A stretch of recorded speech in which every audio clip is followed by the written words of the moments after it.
your humanity. Trust me. And we appreciate your cooperation and your professionalism.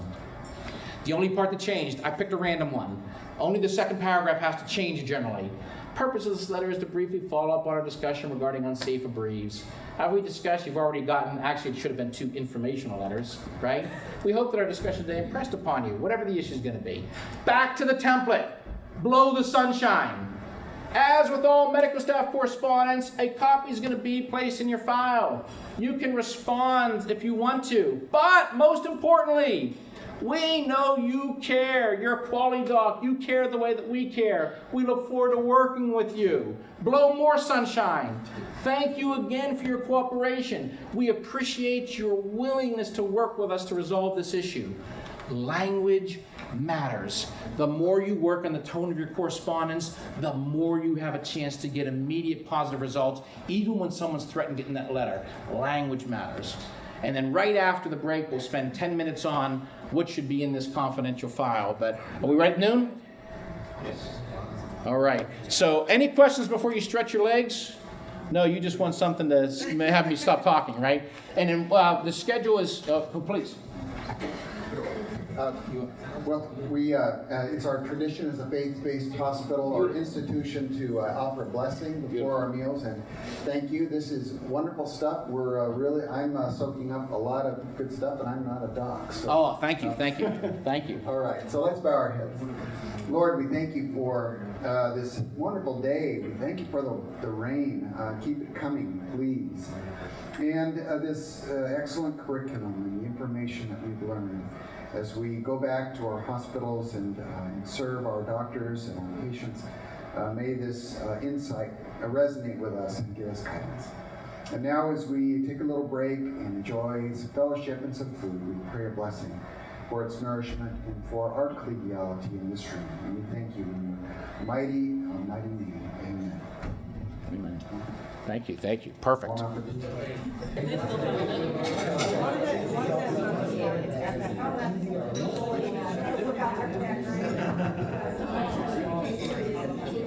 Are you ready? Do you have sustenance? Are we ready for the stretch? The stretch run. You're supposed to say, yes, I'm ready. Yes. I'm ready to go. Hey.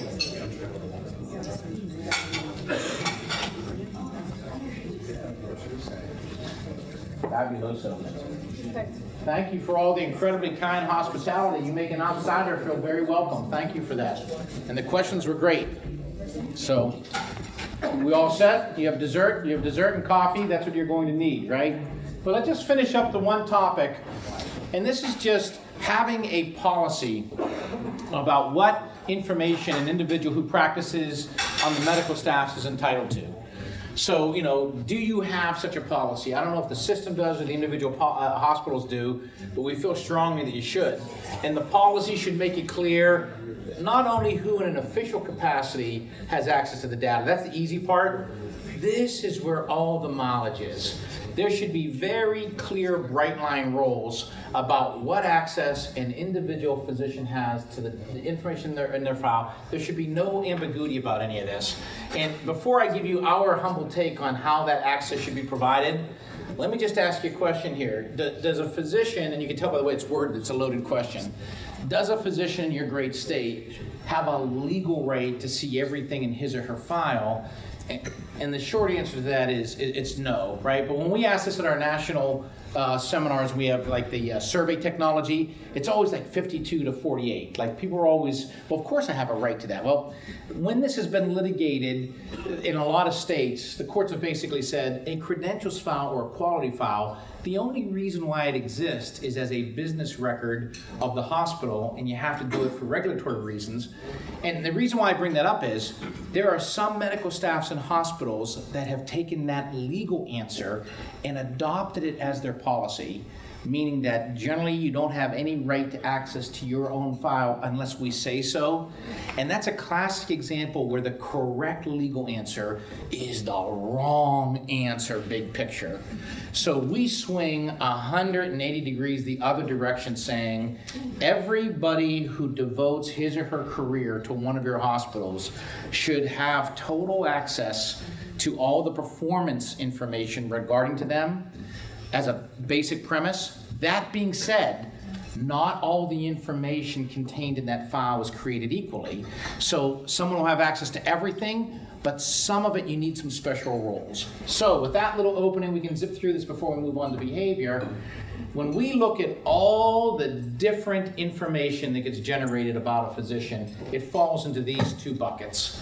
And the larger bucket is by far the routine bucket, and this is the sensitive bucket that we have some special rules for.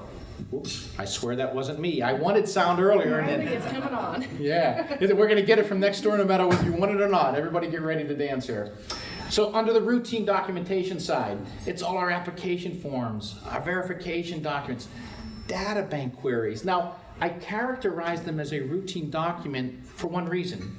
Every physician here can get access to the data bank report at any time, so it's routine to you. We all know in this room that they're highly confidential and subject to federal penalty, so they fit into routine only because we're talking about the access that an individual physician has to, an individual physician can get at any time of the day or night.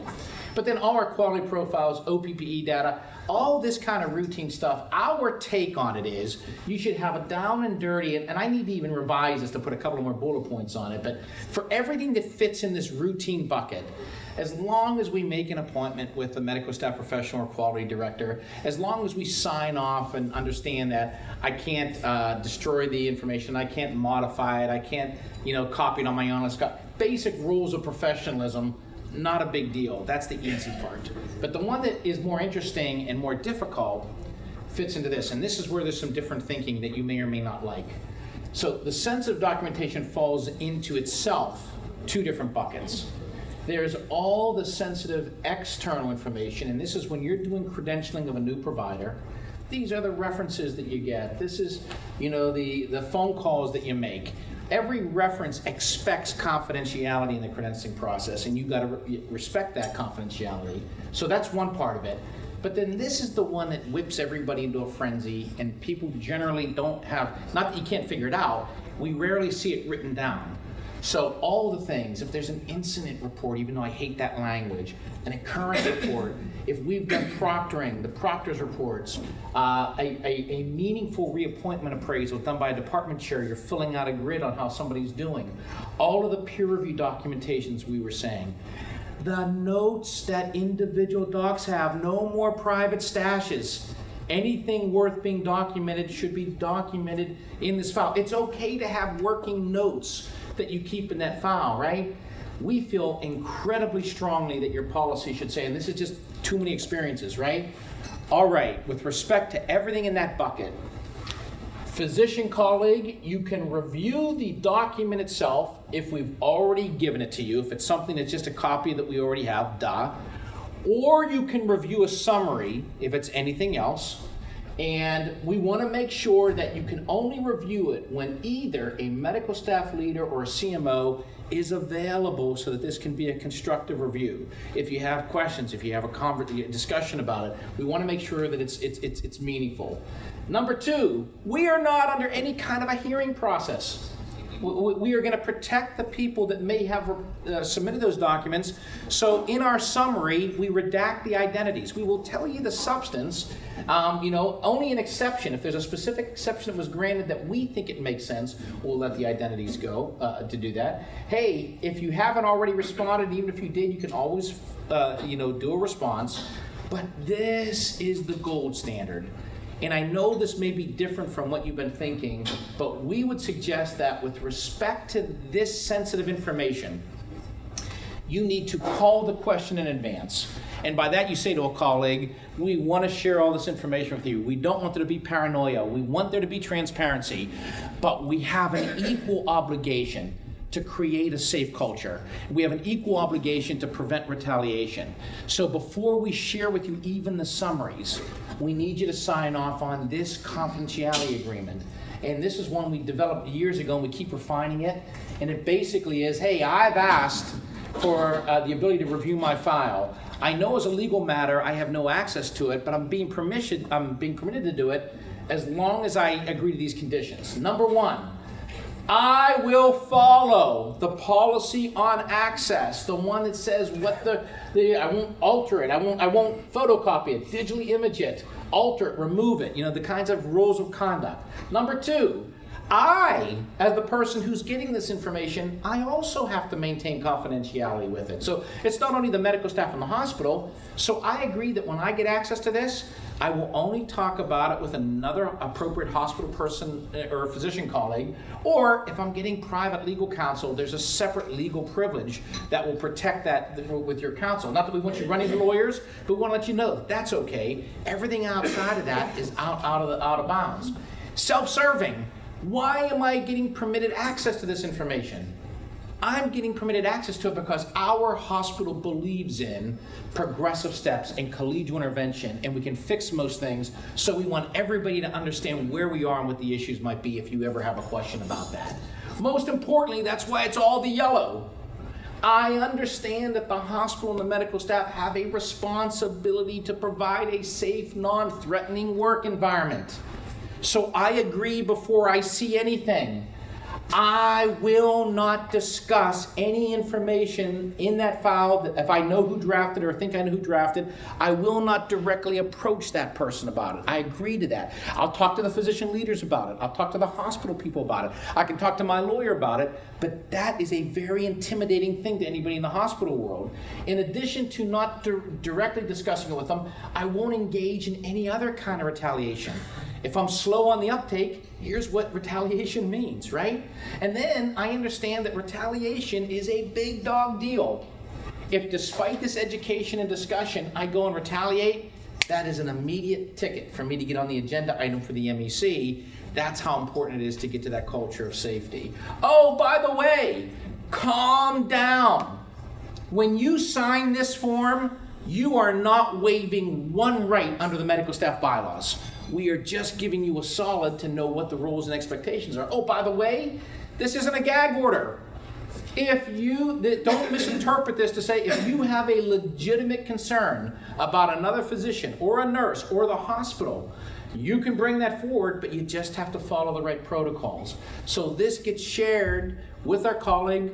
The colleague signs it, there's discussion about it, and then it moves on to the rest of it. So we've had great success with it, so think about whether or not that would be a helpful thing. And then just all bets are off.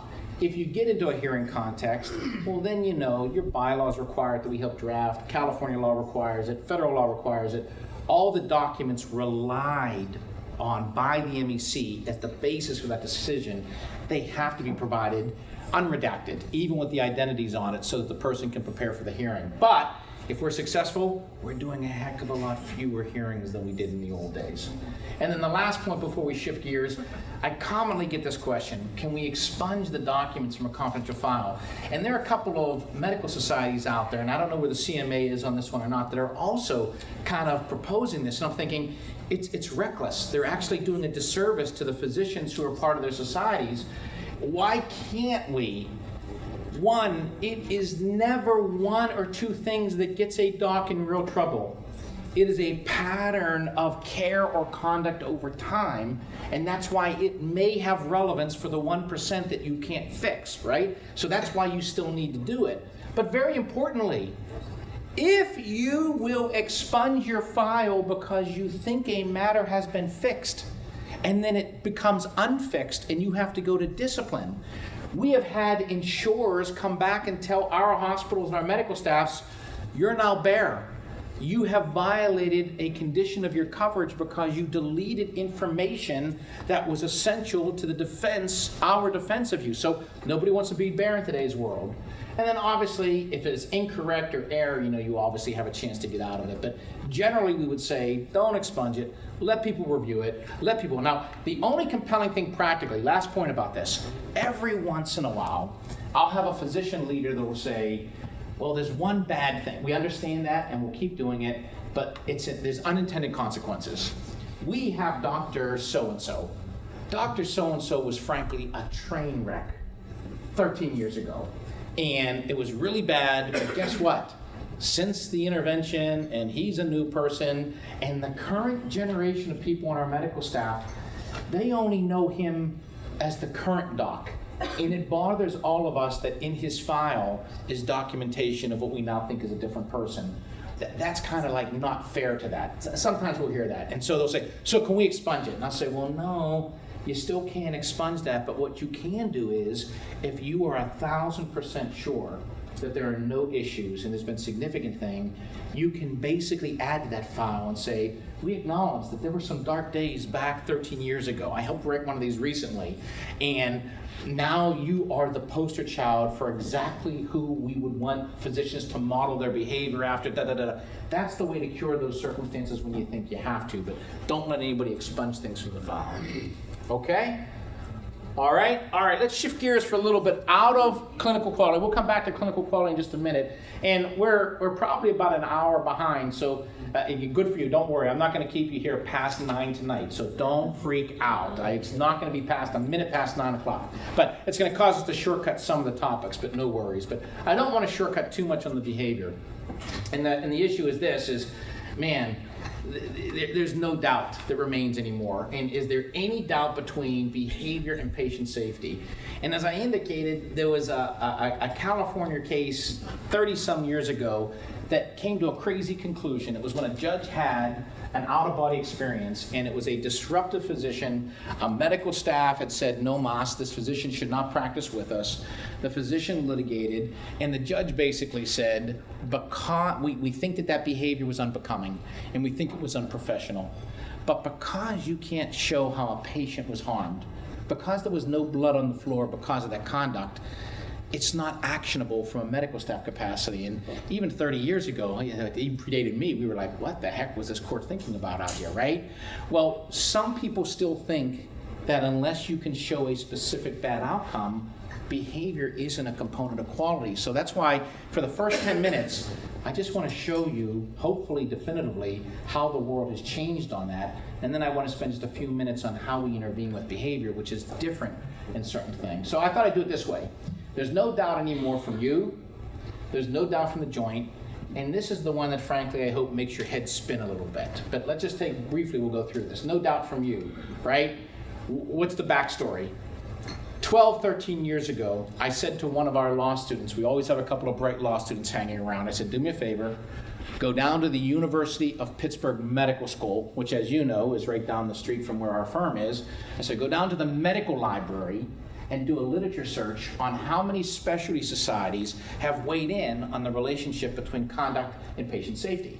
Bright law student goes down there, she spends 3 days, she comes back, this is like 12 years ago, and it was modest bibliography. There was almost nothing out there. About 6 or 7 years after that, we went to the law student du jour, go and do the same thing, the floodgates had opened. I actually have to do it again, but just check this out. These are just headlines. I know it's tiring after lunch, right? These are just headlines that rock back in your chairs. This is one of the first one that actually got published. We're so grateful to the American College of Surgeons that in July of 2006, they finally kind of broke through. But check it out.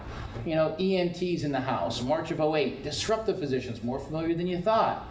American Nurse Today, no surprise, don't tolerate this stuff, right? Neurology weighs in. Managing disruptive impact on patient care. And you can just see, I had my pick.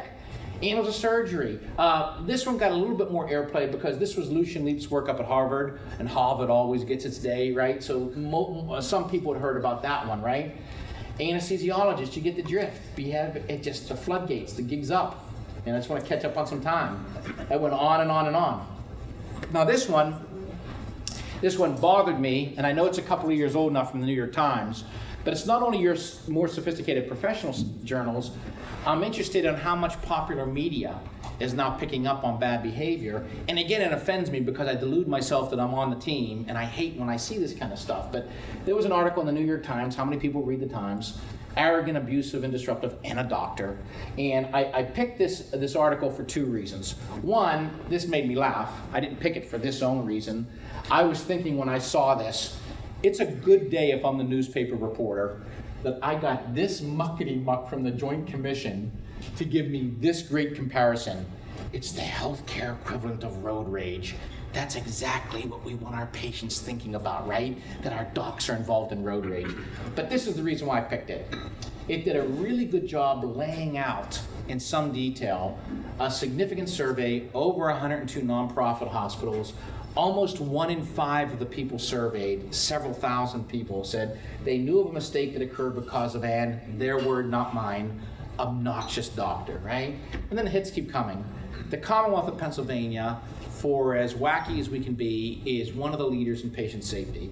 We have this patient safety authority. They require us to report everything, right? Well, do you think it made a bang in my world when the patient safety authority tried to say to all patients in Pennsylvania, here's a report out on what we're seeing. Disruptive behavior is causing harm to you, right? Pennsylvania hospitals love this. And what I thought was interesting, I'm no fan of reporting. Most people are not, but you have to report when you have to, right? I was taken by the fact that 177 incidents of bad behavior were reported in a little bit over 2 years. What was really the number? I mean, I'm shocked that many got reported, some of what we were dealing with. But I thought this article did a good job because it got to the more insidious ways that patients get caught into the fray. And it was things like increase in pain, or delays in pain control, increased risk of infection. I thought they did a good job. And then a couple of years ago, this was powerful. Some of you might remember it. It was done by the ACPE when it was called the ACP at that time, the American College of Physician Executives. The entire issue was devoted to behavior and patient safety. I have no idea who divined the cover for this magazine, but they hit a home run, right? Perfect cover. And the whole issue is still available. This was the article that grabbed my attention. Like, look at this poor boy. His head's gonna blow, right? For safety's sake, disruptive behavior must be tamed. And they did a good job with this survey. A little bit dated now, still packs a punch. Institute for Safe Medication Practices surveyed 2,000 people.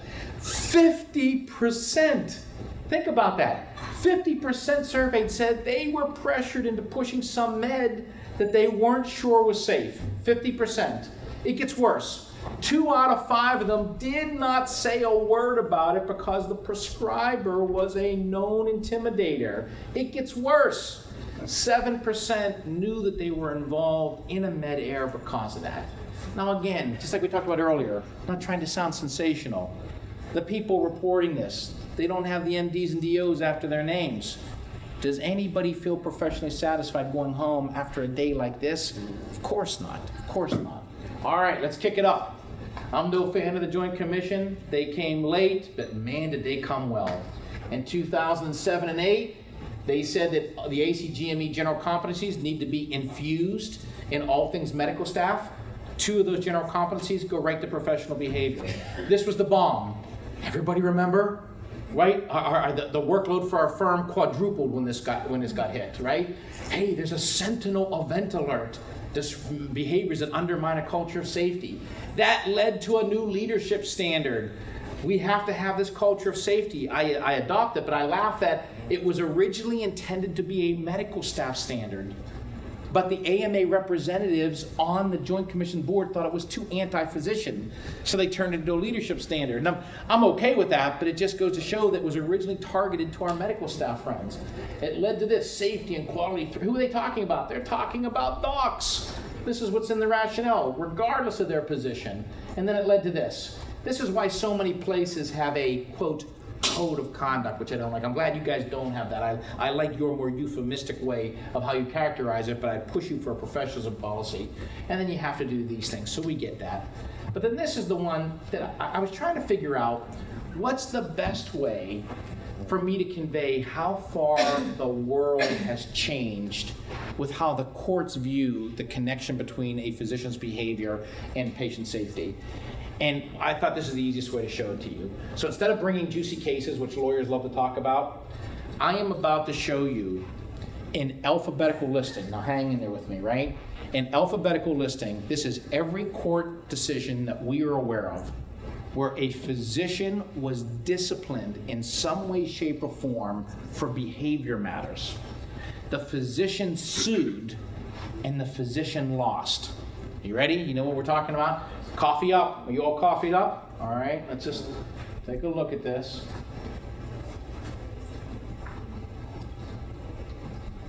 Every one of these, the doc loses. Now, I'm embarrassed of lawyers all the time. Are you not a little bit embarrassed that your profession has this much litigation over bad behavior? Guess what? We're not anywhere near the ends yet. The doc loses every one of these cases. Anybody see anybody that they trained with? Anybody see anybody that they trained with?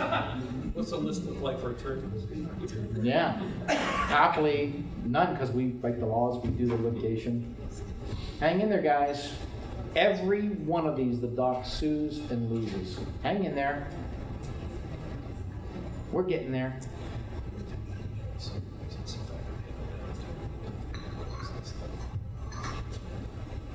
Hang in there. Please tell me you're impressed with how much litigation the doc loses every one of these, all right? All right, let me do the fair lawyer thing. Now let me show you in alphabetical order how many times a doc was sued for bad behavior, the doc sued, and the doc won, right? We should be able to do that. Goose egg. I cannot point you to any appellate decision that we are aware of where a doc sued and won when the court got the behavior. Now, in fairness, there are 2 court opinions that we are aware of where the medical staff's action was grounded in bad behavior, and the medical staff in the hospital lost those 2 cases. But why did the medical staff in the hospital lose those 2 cases? When the court got involved in it, the medical staff did not follow its bylaws and policies. They lost on that ground. The court never got to the issue of whether behavior was as qualified. Every time it did, you see what the result is. So my punchline is here, my dear departed dad, that I miss every day of my life, from the time I was this big, used to always say to me, "Hey Paul, there are 2 great qualities and virtues out there. The greatest virtue that anybody could ever have is the virtue of quality, charity. Be charitable, right?" And he said, "And what's the most becoming virtue?" The most becoming virtue is humility. So he always used to say, "Please be a humble, charitable guy and you'll make your dad proud." I think we should all adhere to that. But when it comes to dealing with some of the behavioral matters that we all have to deal with on our medical staffs, it's hard to be humble when you see a person who devastates a medical staff for a decade and you know what the outcome will be if they don't push it. So we want to be humble, charitable people.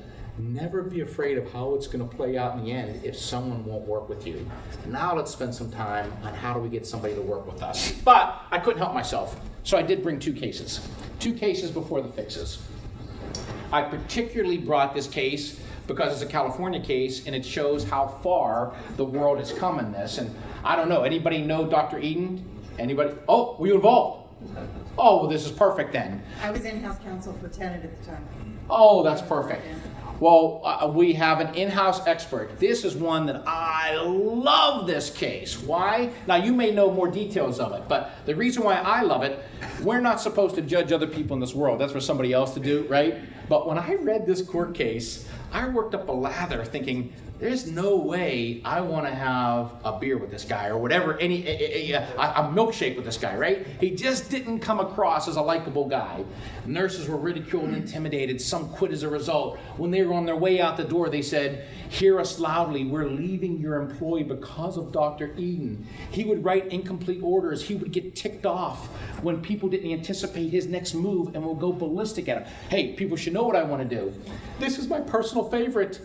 He thought that people's comprehension was aided if when he was giving his instructions, he would pound his fist, right? We all think better when somebody's wailing their fist in front of us, right? We all have better comprehension.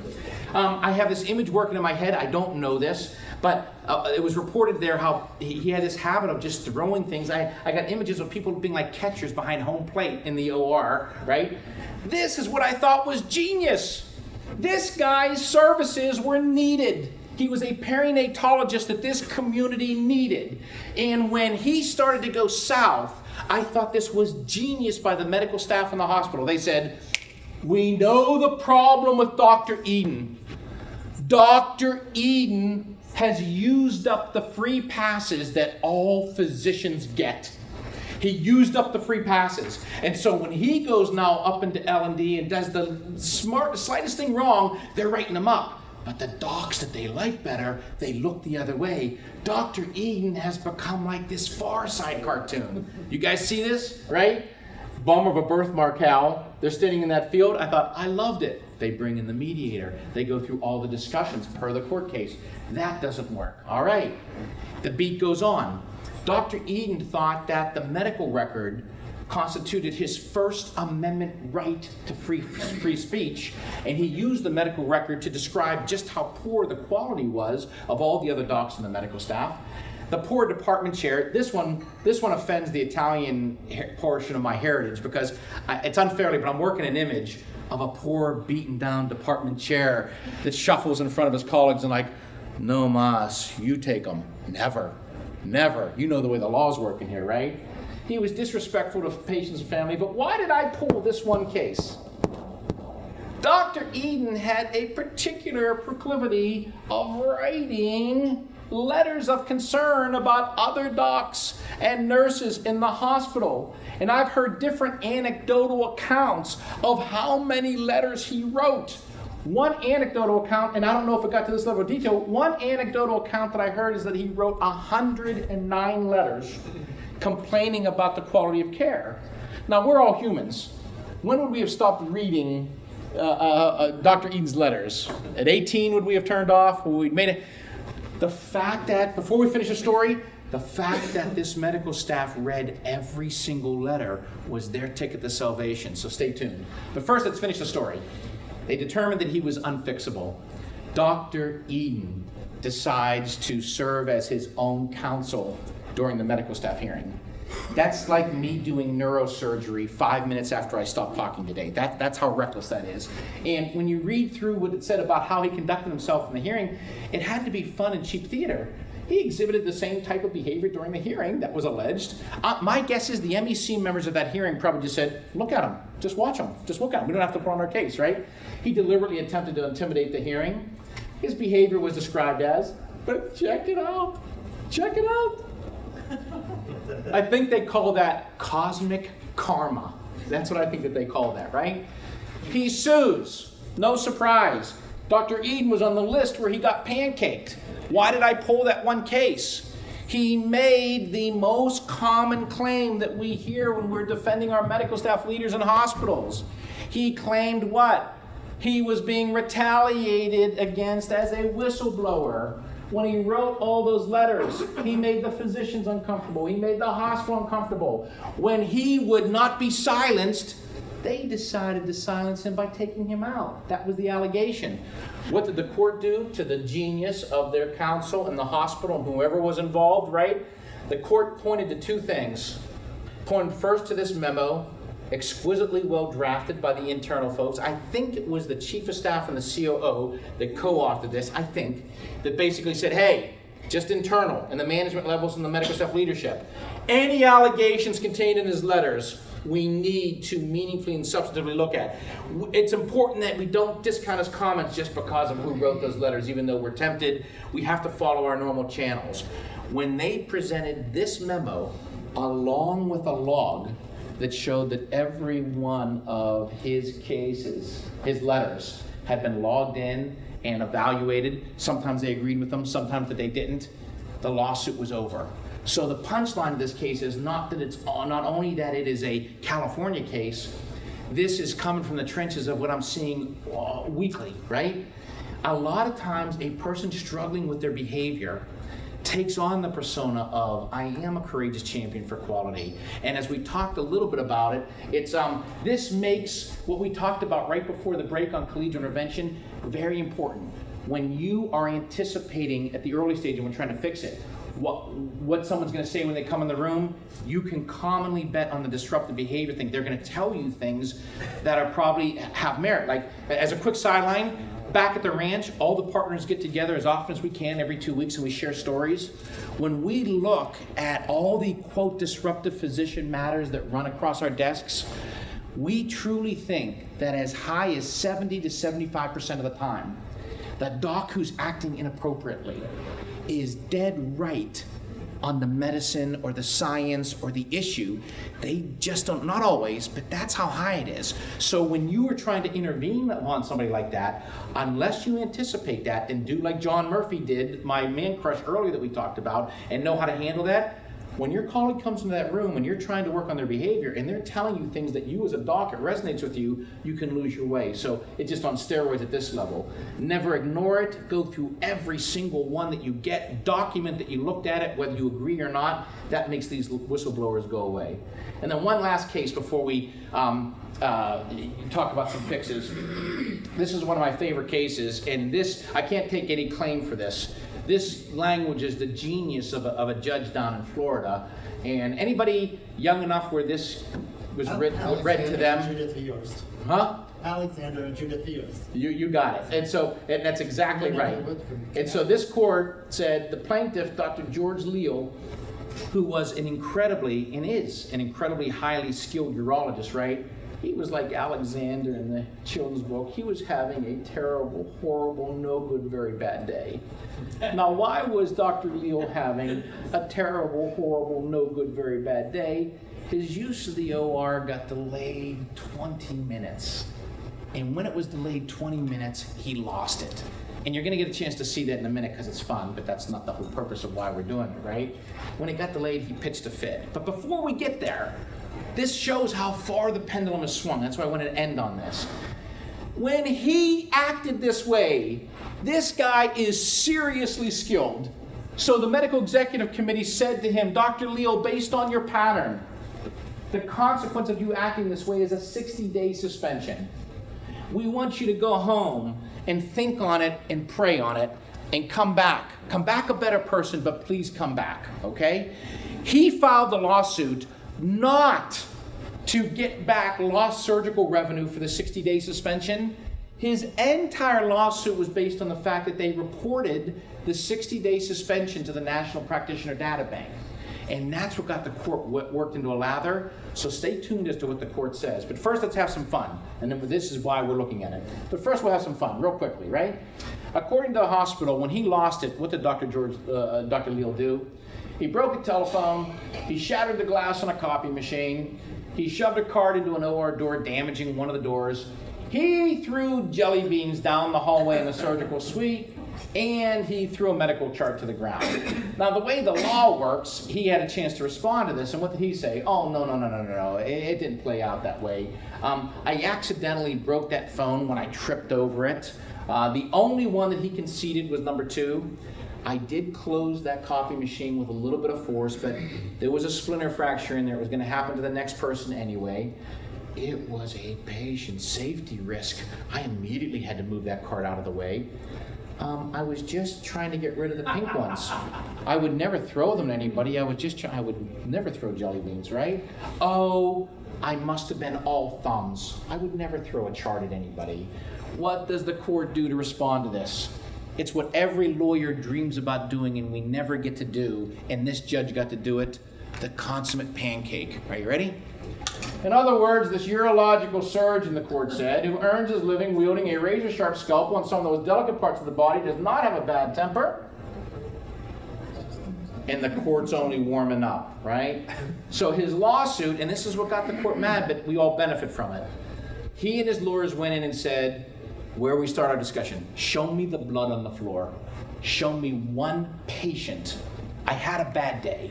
I'm acknowledging that I had a bad day. Show me one bad outcome. Show me one infection. Show me. That's the argument that was made 33 years ago in your state that carried the day. The court absolutely unloads on this guy. The fact that no patients were hit by the pieces of the broken telephone, or by the shattered copy machine glass, or by the careening medical cart, or by the flying jelly beans, or by the airborne medical chart is not dispositive. The hospital was required to, even though its halls were not littered with injured patients, it's mocking this guy. And then it led to these quotes. And this is what we end on before we get to a couple of fixes. This is the perfect description of where we are with behavior and patient safety. Disruptive and abusive behavior by a physician, even if not resulting in actual or immediate harm to a patient. That's the change. It nevertheless poses a serious threat.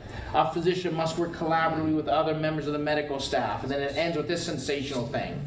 A hospital is one place where nobody can do their job alone, where better teamwork means better care, and where disruptive behavior threatens lives. So the gig is up. Never worry about the way the law is going to come down. Our challenge is, how do we best fix it? So within our time frames, let's take a couple of minutes on how we get after behavior and compare and contrast this to your current processes, right? Because I'm just saying, if it's working for you, don't change a thing. I'm willing to bet that maybe you have some opportunities based on what I reviewed. We're now going to spend just a few minutes under the professionalism policy and some high points with the professionalism policy. All right. 1, I love when we start off policies that rally the best in people. Instead of this being an immediate browbeat and one more thing to impinge upon physicians in today's world, it's nice to say, hey, in our system, we want to be known by the way that we conduct ourselves. We want our brand to be known. And this is why we're so important on professionalism. So you start doing the attributes of that. And then, sadly, you need to, much more so than is in the existing policy that was sent to me, you need to lay out in glorious detail all of those kinds of